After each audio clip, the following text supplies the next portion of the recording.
Hello दोस्तों, मेरे YouTube channel पर आपका स्वागत है। तो चलिए कहानी शुरू करते हैं। और कहानी अच्छी लगे तो प्लीज़ चैनल को लाइक सब्सक्राइब एंड शेयर ज़रूर कीजिएगा। अस्पताल में मृत्युंजय को पता चला कि इसकी एलर्जी का जिम्मेदार रचना ने महक को ठहरा दिया था और उसे थप्पड़ भी मारा था। ये सुनकर मृत्युंजय को अच्छा नहीं लगा और उसने तय किया कि वो रचना से इस बारे में बात करेगा।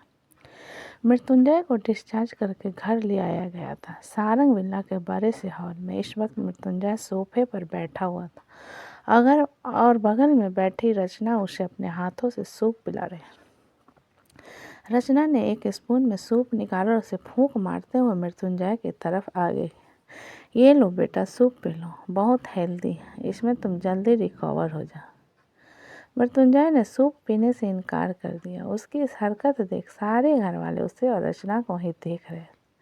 तभी मृत्युंजय ने रचना से कहा, चाची, मैंने आपको हमेशा अपनी माँ से ऊपर समझा, आपकी माँ से ज़्यादा प्यार किया। आप ये बात जानती हैं ना? रचना ने अहंकार के साथ कहा, हाँ बेटा, मैं जानती हूँ। तुम्हारी माँ के पास तुम्हारे लिए वक्त ही कहा था, इसलिए तो मैंने तुम्हें बड़ा किया। मैं बहुत अच्छे से जानती हूँ कि तुम मुझसे कितना प्यार करते हो। रचना की बात सुन मृत्युंजय सीधा पॉइंट पर आया। तो फिर आप महक से प्यार क्यों नहीं कर सकते? क्यों आप उसे हर चीज़ के लिए जिम्मेदार ठहराते हैं, जो कि उसने कभी किया ही नहीं? मृत्युंजय की बात सुन सारे घर वाले शॉक्ड थे, क्योंकि उसने सबके सामने महक का पक्ष लिया था। रचना भी ये सुनकर आग बबूला हो रही थी। उसने एक नज़र घूरकर महक को देखा और फिर मृत्युंजय को देखने लगी। ऐसे में मृत्युंजय ने धीमी आवाज़ में रचना के कानों में कहा, मुझे पता है मनाली में महक पर हमला आप ही ने करवाया था। मैंने इसे आपकी पहली और आखिरी गलती समझकर माफ़ कर देना चाहता हूँ, लेकिन उसके लिए आपको महक के सबके सामने माफ़ी मांगनी होगी। मृत्युंजय ने यह सब कुछ इतनी धीमी आवाज़ में कहा था कि किसी ने कुछ भी नहीं सुना, लेकिन उसकी बात सुन रचना की आंखें जरूर फैल गई। रचना बड़ी बड़ी आंखों से मृत्युंजय को देख रही थी। ये देख मृत्युंजय ने थोड़ी ऊंची आवाज़ में कहा, आपने सबके सामने महक को अस्पताल में थप्पड़ मारा जबकि उसकी कोई गलती नहीं थी। तो आपको नहीं लगता कि आपको सबके सामने उससे माफ़ी भी मांगनी चाहिए? रचना जानती थी कि इस वक्त महक से माफ़ी मांग लेना ही सही है, क्योंकि मृत्युंजय को पता चल चुका था कि मनाली में महक पर हमला करवाने वाली कोई और नहीं, वही थी। मृत्युंजय ने अभी तक इस बात का इशू नहीं बनाया था। इसका मतलब साफ था कि वो रचना को माफ़ करना चाहता था। यही सोच रचना ने सबके सामने महक से माफ़ी मांगी। आई एम सॉरी महक, मैंने सबके सामने तुम्हारे साथ बदतमीजी की, तुम्हें थप्पड़ मारा। मुझे पहले सच जान लेना चाहिए था। प्लीज़ मुझे माफ़ कर दो। रचना ने महक से माफ़ी मांगी। ये देख वैशाली को हंसी आई, लेकिन उसने जैसे तैसे अपनी मुस्कान दबा दी। वहीं रचना को सबके सामने एम्बेस होता देख महक ने कहा, आपको माफ़ी मांगने की ज़रूरत नहीं है चाची, मैं समझ सकती हूँ, वैसे भी आप बड़ी हैं, आपका हक बनता है। और मैंने तो आपको पहले ही माफ़ कर दिया है। महक की बात सुन रचना का मुंह बन गया और उठकर वहाँ से निकली।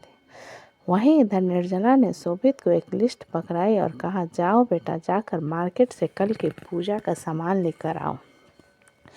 इन सब के चक्कर में सत्यनारायण की कथा और मुँह दिखाई के बारे में तो सब भूल ही गए। वक्त काफ़ी कम है और तैयारी बहुत ज़्यादा। शोभित ने हाँ में सर हिलाया और वहाँ से वो सामान लेने के लिए निकल गए। धीरे धीरे करके सब हॉल में चले गए। मृत्युंजय ने महक को अपने कमरे तक छोड़ने के लिए कहा। महक भी उसे लेकर कमरे में चली गई। महक ने मृत्युंजय को आराम से बिस्तर पर लिटाया और उसकी पीठ के पीछे तकिया रख दिया। महक वहाँ से जा ही रही थी, तभी मृत्युंजय ने उसका हाथ कसकर पकड़ा और महक को अपनी तरफ खींच लिया, जिस वजह से महक सीधे मृत्युंजय के सीने पर गिरी।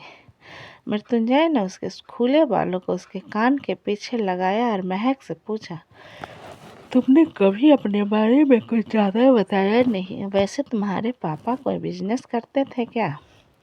अचानक मृत्युंजय के सवाल से महक शॉक हो गई। उसे समझ नहीं आ रहा था कि अचानक वो सब कुछ क्यों पूछ रहा था।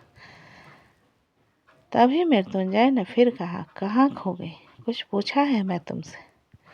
महक ने बहुत आसानी से जवाब दे दिया, हाँ, जब मैं 2 साल की थी तब पापा ने एक बिजनेस स्टार्ट किया था और उनका बिजनेस अच्छा भी चल रहा था, तो उन्होंने कहीं से लोन भी लिया था, लेकिन फिर अचानक उन्हें किसी वजह से वो बिजनेस बंद करना पड़ा। उसके बाद क्या हुआ, क्यों हुआ, इन सब के बारे में मुझे कुछ नहीं पता। मृत्युंजय ने कुछ सोचकर हाँ में सर हिला दिया और फिर महक से पूछा, तो तुम्हारा आगे क्या करने का इरादा है? मैंने सुना तुम स्कूल में डांस टीचर थी, तुमने अपने आगे के करियर के बारे में क्या सोचा? आज मृत्युंजय के सारे सवाल महक को चौंका रहे थे। महक को समझ नहीं आ रहा था कि वो उससे ये सारे सवाल क्यों पूछ रहा था। उसकी नासमझी भरी आंखों को देख मृत्युंजय ने कहा, अब मैं तुम्हें आज़ादी देने की कोशिश कर रहा हूँ, तो तुम्हें उससे भी प्रॉब्लम है क्या? बताओ, मुझे आगे क्या करना चाहिए ज़िंदगी में? कुछ तो सोचा होगा ना तुमने अपने लिए? महक ने हाँ में सर हिला दिया और कहा, मैं बचपन से ही डांस टीचर बनना चाहती थी। बड़े होकर मैं डांस की ट्रेनिंग ली और फिर मैं स्कूल में बच्चों को डांस सिखाती। मेरा सपना था कि मैं किसी एकेडमी में बड़े बड़े एक्टर्स और एक्ट्रेस को डांस सिखाऊं, कोरियोग्राफी करूं। महक की बात सुन मृत्युंजय का मुंह थोड़ा सा बन गया। उसे शायद महक का डांस करना अच्छा नहीं लग रहा। उसने तुरंत बात बदल दी और कहा, आइडिया अच्छा है, लेकिन मुझे लगता है तुम्हें किसी और फील्ड में अपना कैरियर डेवलप करना चाहिए। तुम खाना अच्छा बना लेती हो, तो तुम अपना कैरियर कुकिंग में भी बन सकती हो। मैं कभी इस बारे में सोच ही रही थी कि तभी अचानक फिर से मृत्युंजय का मूड बदल गया। उसने महक के गालों पर हाथ रखा और इसे किस करने के लिए उसकी तरफ आगे बढ़ा। महक ने तुरंत उसके सीने पर हाथ रख दिया और कहा, सर, आप अभी अभी हॉस्पिटल से आए हैं। मृत्युंजय ने उसका हाथ कसकर पकड़ लिया और उसके होठों पर हल्का सा किस कर लिया और फिर उसके सीने पर सर रखकर सो गया। मृत्युंजय ने महक को गले लगाए रखा था। महक ने भी उसे इसके लिए रोका नहीं। दूसरी तरफ अब तक शोभित निर्जला की दी हुई लिस्ट लेकर ग्रोसरी शॉप पहुंच चुका था। उसने लगभग सारा सामान खरीद लिया और आखिर में बिल बनाने के लिए बिल काउंटर पर चला गया। वहां पर बहुत सारे लोग खड़े हुए थे और भीड़ भी जमा हो रखी थी। शोभित सबको अवॉइड करते हुए आगे तक पहुंचा, तभी उसका ध्यान अचानक हुडी पहनी एक लड़की पर गया, जिसे सब मिलकर बुरा भला कह रहे थे। वहीं वो लड़की डरी शर्मी सब की तरफ देख रही थी। शोभित जैसे उस लड़की के पास पहुंचा, उस लड़की का चेहरा देखकर शॉक हो गया और तुरंत बोल पड़ा, तुम यहाँ क्या कर रही हो? शोभित को देखते हुए लड़की अचानक से मुस्कुराने लगी और जाकर सीधे शोभित के सीने से लिपट गई। उस लड़की को शोभित से लिपटा देख सब लोग शोभित और उस लड़की को अजीब नज़रों से देखने लगे। सबकी नज़रों को खुद पर पाकर शोभित को भी अजीब लग रहा। जो लड़की इस वक्त शोभित को गले लगाए हुए थे वो और कोई नहीं, अदिति थी, जिसकी मुलाकात शोभित से मनाली में हुई थी। शोभित ने उसे खुद से दूर किया और कहा, तुम यहाँ क्या कर रही हो और तुम्हारी माँ कहाँ है? अदिति किसी बच्चे की तरह परेशान थी और उसने लगभग गीली आंखों से कहा, मम्मा खो गई। शोभित को उसकी बातों का मतलब समझ नहीं आ रहा। खो गई मतलब? वो दोनों बातें कर रहे थे, तभी उस दुकानदार ने कहा, साहब, अगर आप इस लड़की को जानते हो तो प्लीज़ इसने अभी तक हमारी दुकान से जो भी खाया है उसका बिल क्लियर कर दीजिए। शोभित ने दुकानदार की तरफ घूर कर देखा और अपना सामान देते हुए कहा, ठीक है, दोनों चीज़ों का बिल बना कर दो। दुकानदार ने तुरंत बिल बनाकर शोभित को दे दिया। शोभित ने उसे पैसे दिए और अदिति को लेकर वहां से निकल गए। बाहर आते ही शोभित ने पूछा, कहाँ है तुम्हारी मॉम और तुम यहाँ पर क्या कर रही हो? अदिति ने नाखून चबाते हुए जवाब में कहा, मम्मा को पापा का कॉल आया था, उन्होंने कुछ पैसे ट्रांसफ़र किए और कहा कि हम लोग यहाँ आ जाएं। जब हम यहाँ आए तो पापा कहीं नहीं मिले। कुछ दिन हम एक चौल में रहे, फिर पैसे ख़त्म होने के बाद उस जगह से मालिक ने भी हमें वहाँ से निकाल दिया। मैं और मम्मा फुटपाथ पर सोए हुए थे। अगली सुबह जब मैं उठी तो मम्मा वहाँ पर नहीं थे। मुझे नहीं पता मम्मा कहाँ गए। अदिति की बातों से सुमित कुछ कुछ समझ रहा था कि क्या हुआ हो। उसने अदिति से कहा, तुमने पुलिस कंप्लेन की? अदिति ने नाम में सर हिला दिया। उसने अपने पेट पर हाथ रखा हुआ था, जिसे देख शोभित ने पूछा, क्या हुआ तुम्हें? अदिति ने मासूम सा चेहरा बनाकर कहा, मुझे बहुत भूख लग रही। शोभित ने सर पर हाथ रख लिया और कहा, ठीक है चलो, पहले तुम्हें कुछ खिला देता। वो अदिति को लेकर एक रेस्टोरेंट में चला गया और वहाँ पर उसने अदिति के लिए काफ़ी सारा खाना ऑर्डर किया। जब अदिति खाना खा रही थी तभी शोभित ने चुपके से उसकी फ़ोटो ले ली और उसे डेविड को भेज दिया और मैसेज में लिखा, इस लड़की का नाम अदिति है। वो कुछ दिन पहले अपनी माँ के साथ मुंबई आए थे। उसकी माँ का कोई अता पता नहीं है। पता करो इसकी माँ कौन है और इस वक्त कहाँ है। और हाँ, इसका बाप भी इसी शहर में रहता है। पता लगाओ कि वो लोग कौन है और कहाँ है। कुछ देर में अदिति का खाना खत्म हुआ, जिसके बाद शोभित उसे लेकर पुलिस स्टेशन चला गया। उसने वहाँ पर अदिति के मम्मी की मिसिंग कंप्लेंट फाइल की और फिर उसे लेकर पुलिस स्टेशन से बाहर निकला।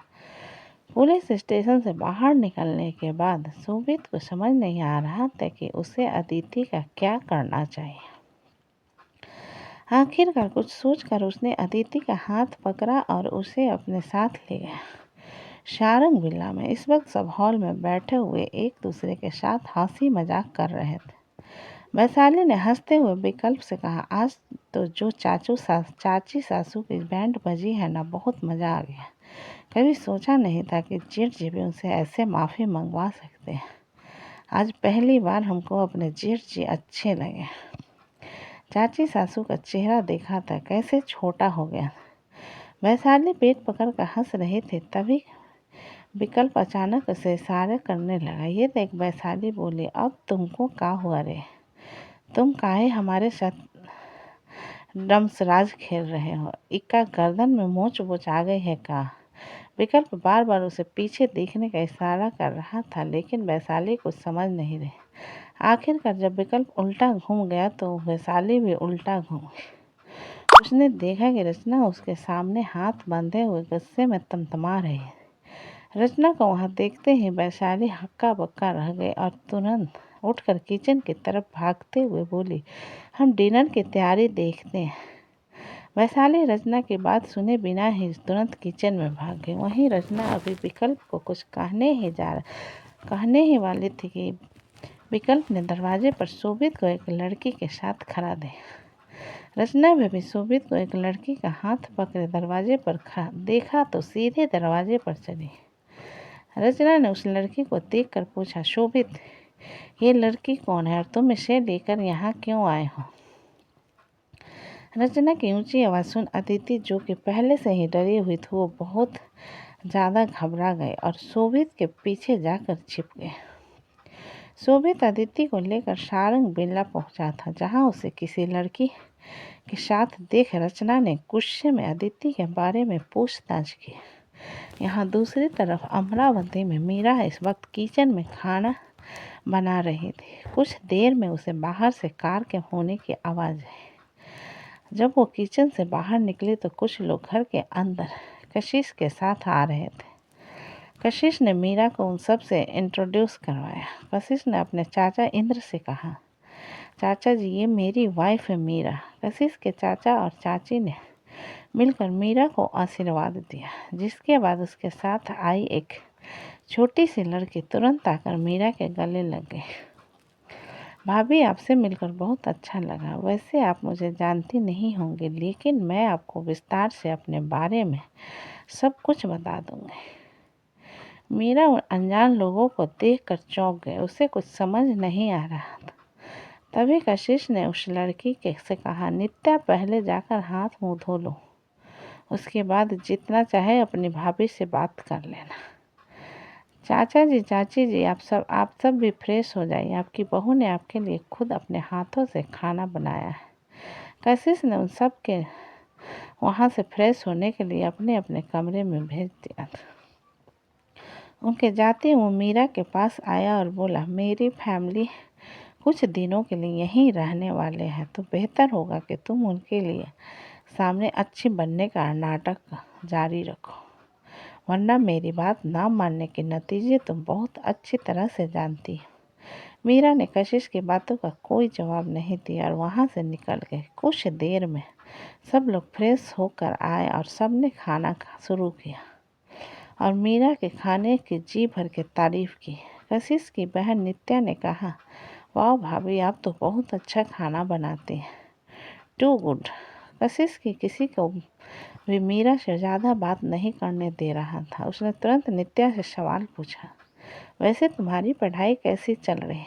नित्या, भाई मेरी पढ़ाई बहुत अच्छी चल रही है। इनफैक्ट इस साल मैंने यूनिवर्सिटी में टॉप किया है। अब बस अपने मास्टर्स के लिए कहीं अच्छी कॉलेज में एडमिशन लेने वाली हूँ। कशिश ने हाँ में सर हिलाया। सबने कुछ देर में खाना खत्म किया। रागिनी और इंद्र दोनों मीरा से बहुत खुश थे, लेकिन इस बात से अनजान थे कि कशिश और मीरा का रिश्ता कैसा है। वो मुस्कुराते हुए अपने अपने कमरे में सोने के लिए चले गए। मीरा भी कुछ देर में अपने कमरे में सोने के लिए जा चुकी थी। यहाँ दूसरी तरफ अब तक शोभित अदिति को लेकर घर पहुंच चुका था। उसे अदिति के साथ देख रचना ने गुस्से में सवाल पूछा, कौन है लड़की और तुम इसे लेकर यहाँ क्यों आए हो? तो दोस्तों, कहानी कैसी लगी मुझे कमेंट में लिखें। अच्छी लगे तो प्लीज़ चैनल को लाइक, सब्सक्राइब एंड शेयर ज़रूर करें। कहानी को पूरा सुनने के लिए धन्यवाद।